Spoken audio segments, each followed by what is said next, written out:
Sa mga nagdaang araw, naging mataas ang alerto sa maraming bahagi ng Asia dahil sa kumpirmadong kaso ng Nipah virus sa India, isang virus na kilala sa pagiging delikado at mataas ang fatality rate kung hindi agad maagapan. Ano ang Nipah virus?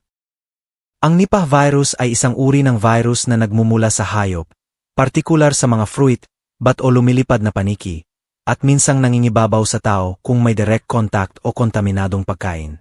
Walang nakaaprobahang gamot o bakuna ngayon, at kapag malubha ang impeksyon, mataas ang posibilidad ng pagkamatay.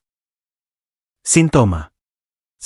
Sa umpisa, parang trangkaso lang ang hitsura, lagnat, sakit ng ulo, ubo, hirap sa paghinga, pero pwede itong lumala at makaapekto sa utak, sanhi ng seryosong encephalitis, seizures o pagkawala ng sitwasyones.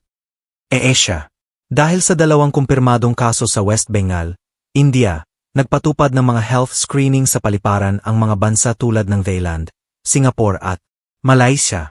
Ngunit ayon sa World Health Organization, mabababa pa rin ang panganib ng malawakang pagkalat sa buong rehiyon kung mananatiling maayos ang pagkontrol.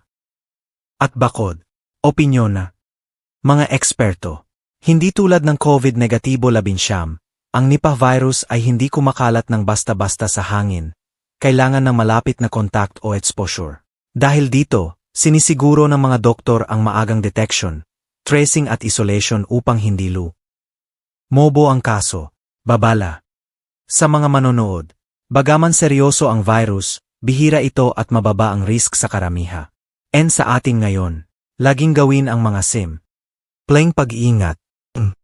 Aghugas ng kamay. Iwasan ang wild bats o sakit na hayop, huwag kumain ng hilaw o posibleng taminadong bunga. Magpakonsulta agad kung may kaibang sintomas.